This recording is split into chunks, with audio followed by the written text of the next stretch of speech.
फिल्मी इंस्पेक्टर पेश करते हैं फैंटास्टिक बीस्ट का अगला भाग, the crimes of Grindelwald. Film में हमें दिखाया जाता है न्यूयॉर्क 1927। एक कुख्यात जादूगर गैलर्ट ग्रिंडेलवाल्ड को अमेरिकी जादुई मंत्रालय में कैद कर रखा है।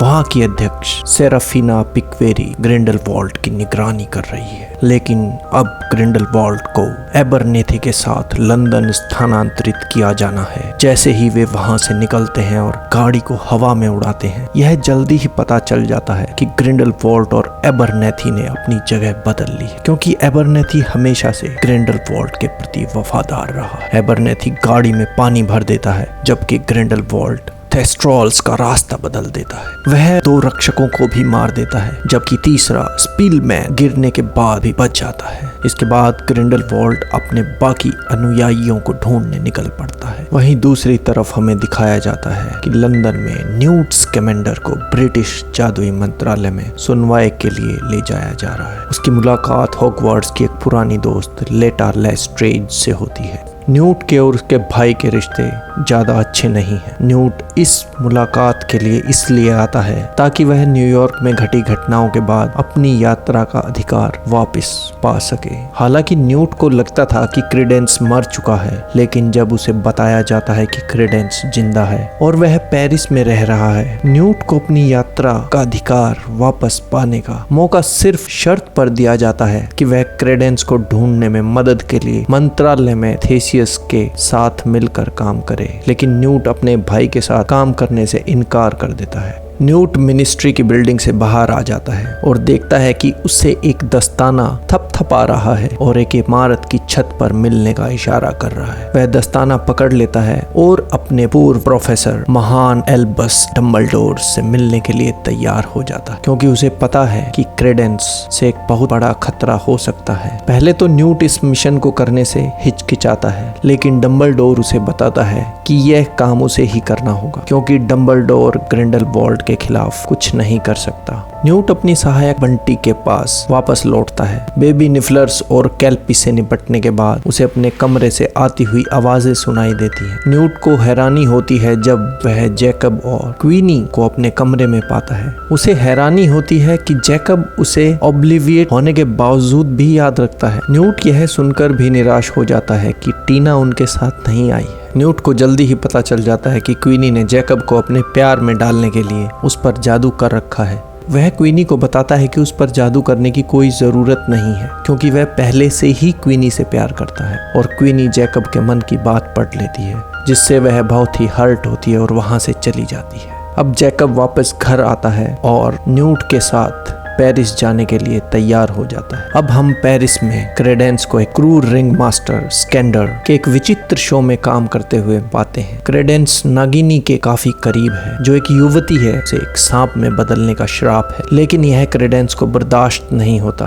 वह कुछ छोटे जीवों को आजाद कर देता है, जो चिंगारी पैदा करते हैं और तंबू में आग लग जाती है, जिससे एक अफरा तफरी मच जाती है। इसका फायदा उठाकर क्रेडेंस नागिनी के साथ भाग जाता है, जबकि टीना स्थिति संभालने की कोशिश करती है। टीना को यूसुफ कामा नाम का एक युवक मिलता है, जो शो में मौजूद होता है। वह उससे बात करता है और बताता है कि वह क्रेडेंस को ढूंढ रहा है। वह टीना को यह भी बताता है कि वह ट्रू ब्लड का आखिरी सदस्य है, और क्रेडेंस भी। ग्रिंडेलवाल्ड जानता है कि क्रेडेंस अपनी माँ को ढूंढ रहा है, और वह डम्बलडोर को खत्म करने के लिए क्रेडेंस का इस्तेमाल करने की योजना बनाता है। न्यूट और जैकब पेरिस पहुंचने के बाद टीना का पता लगाते हैं, और इसी दौरान क्वीनी भी टीना को ढूंढते हुए पेरिस पहुंच जाती है। वह न्यूट और जैकब को अपने पास से गुजरते हुए सुन लेती है, उनका पीछा करने की कोशिश करती है, लेकिन वह उन्हें खो देती है और वह काफी घबरा जाती है, जिससे ग्रिंडेलवाल्ड की एक अनुयायी रोजियर क्वीनी को अपने साथ चलने के लिए आमंत्रित करती है। दूसरी तरफ क्रेडेंस और नागिनी एक महिला के घर पहुंचते हैं, जिसे क्रेडेंस पूछता है कि क्या तुम मेरी माँ हो, लेकिन वह क्रेडेंस को बताती है कि वह उसकी माँ नहीं है, वह उसकी नर्स है। क्रेडेंस का पीछा करते हुए ग्रिम्सन भी वहां पहुंच जाता है और उन पर हमला कर देता है, जिससे नर्स की मौत हो जाती है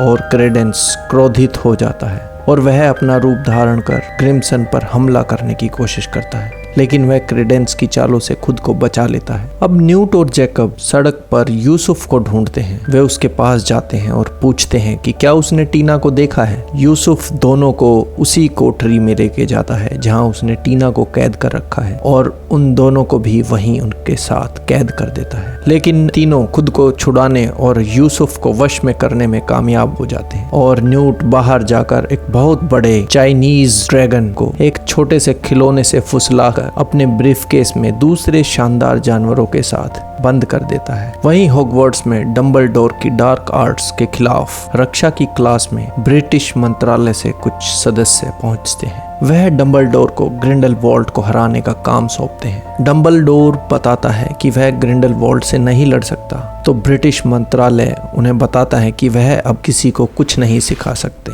वहीं पर लेटा हॉगवर्ट्स में बिताए उसके दिनों की एक झलक देखती है, जहां उसे दूसरे छात्रों द्वारा धमकाया जाता है। वह और न्यूट एक दूसरे के काफी अच्छे दोस्त हैं। डंबलडोर की रक्षा की क्लास में एक छात्र, एक बोगार्ड, जो लोगों को वह दिखाता है जिससे वे सबसे ज्यादा डरते हैं, उसको संभाल रहे होते हैं। जब न्यूट की बारी आती है वो उसके लिए यह एक डेस्क बन जाता है, क्योंकि उसे किसी बड़े ऑफिस में काम करने से डर लगता है। लेकिन लेटा के लिए यह एक सफेद चादर में बदल जाता है। दूसरी तरफ हमें दिखाया जाता है कि रोजियर क्वीनी को उस ठिकाने पर ले जाती है जहां उसका सामना ग्रिंडलवॉल्ड से होता है। हालांकि क्वीनी उससे अपना बचाव करने के लिए तैयार है, फिर भी ग्रिंडलवॉल्ड क्वीनी से बात करते हुए उसे बहलाता फुसलाता है और अपने साथ चलने के लिए कहता है। दूसरी तरफ न्यूट, टीना और जैकब बेहोश यूसुफ को उसके घर वापस ले जाते हैं। टीना यूसुफ से कुछ पूछना चाहती है ताकि उसे क्रेडेंस के बारे में सच्चाई पता चल सके। वो उसकी आंखों में देखते हैं, वहां उन्हें एक परजीवी दिखाई देता है। न्यूट और टीना उस परजीवी को उसकी आंख से बाहर निकालने में कामयाब हो जाते हैं। तभी वे आकाश की तरफ देखते हैं,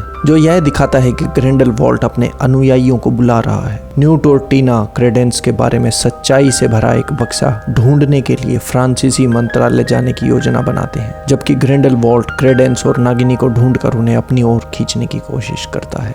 न्यूट मंत्रालय के अंदर जाने के लिए थीसियस का भेष धारण कर लेता है और वे एक रिकॉर्ड रूम में प्रवेश करते हैं। वहीं पर थीसियस न्यूट को देख लेता है। थीसियस से छिपते हुए न्यूट और टीना लेटा को एक नोट पढ़ते हुए सुनते हैं, जिसमें लिखा है कि लेस्ट्रेज परिवार के रिकॉर्ड उनके परिवार के मकबरे में स्थानांतरित कर दिए गए हैं। अब लेटा न्यूट और टीना को पकड़ लेती है और रिकॉर्ड कीपर भी उन्हें ढूंढ लेता है। लेकिन लेटा रिकॉर्ड कीपर के ऊपर हमला कर देती है, जिससे न्यूट को चाइनीज ड्रैगन को बाहर निकालना पड़ता है, जिससे वे वहां से भाग सके। वहीं दूसरी तरफ न्यूट, टीना और लेटा की मुलाकात क्रेडेंस, नागिनी और यूसुफ से होती है। यूसुफ बताता है कि वह क्रेडेंस को इसलिए ढूंढ रहा है क्योंकि वह उसे मारना चाहता है, क्योंकि यूसुफ की मां लोरेना को उसकी मर्जी के खिलाफ कवर्स लेस्ट्रेज सीनियर ने श्राप के तहत अपने वश में कर लिया था और उसके साथ उसे एक बच्चे को जन्म दिया था, जिसके बाद उसकी मां की मौत हो गई थी और वह बच्चा लेटा थी। कवर्स सीनियर का एक और बच्चा हुआ, कवर्स जूनियर, जिसे यूसुफ क्रेडेंस मानता है। हालांकि लेटा कहती है कि उसने कवर्स जूनियर्स को मार दिया है। वह उन्हें बताती है कि बचपन में वह एक नाव पर थी जहां वह बच्चा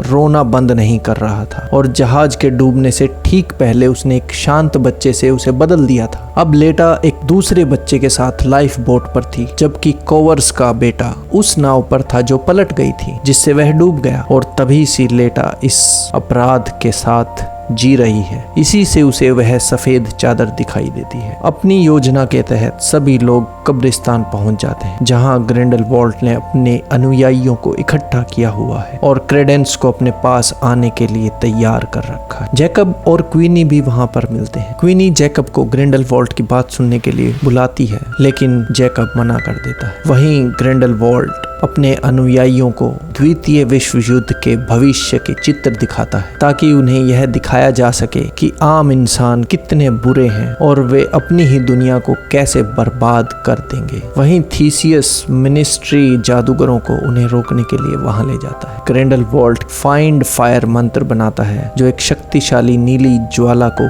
पूरे पेरिस में फैला देता है, जिसका आकार ड्रैगन जैसा होता है। नागिनी के मना करने के बाद भी क्रेडेंस ग्रिंडलवॉल्ड के साथ शामिल होने का फैसला कर लेता है। क्वीनी भी ऐसी करती है। लेटा ग्रिंडलवाल्ड के साथ जाने की कोशिश करती है, लेकिन वह उस पर हमला कर देती है, जिससे ग्रिंडलवाल्ड उसे जलाकर राख कर देता है। इससे न्यूट और थीसियस काफी डर जाते हैं। ग्रिंडलवाल्ड क्रेडेंस और क्वीनी के साथ गायब हो जाता है। फिर बाकी जादूगर आग को रोकने में कामयाब हो जाते हैं। उसके बाद न्यूट को उसका निफलर एक जादुई शीशी देता है। उस निफलर ने वह शीशी ग्रिंडलवाल्ड से चुरा ली थी। अब वह उसे हॉगवर्ट्स में डंबलडोर के पास लेके जाता है। यह वही शीशी है जिसके कारण डंबलडोर ग्रिंडलवाल्ड से नहीं लड़ सकते, क्योंकि उन्होंने एक अटूट प्रतिज्ञा की थी और उसे इस शीशी में कैद कर दिया था। अब डंबलडोर न्यूट से कहता है कि वह इसे नष्ट कर सकता है और डंबलडोर ग्रिंडलवाल्ड के साथ लड़ सकता है। वहीं दूसरी तरफ ग्रिंडलवाल्ड क्रेडेंस और क्वीनी को एक नई जगह ले जाता है। वहां क्रेडेंस को वह अपना असली नाम बताता है, ऑरेलियस डंबलडोर, जिससे वह एल्बस डंबलडोर का भाई बन जाता है। ग्रिंडलवाल्ड क्रेडेंस को बताता है कि केवल वही डंबलडोर को नष्ट कर सकता है। फिर क्रेडेंस एक पहाड़ की ढलान पर एक विस्फोट करके अपनी शक्ति का परीक्षण करता है और इसके साथ ही यह फिल्म समाप्त हो जाती है। आशा करता हूँ आपको फिल्म पसंद आई होगी।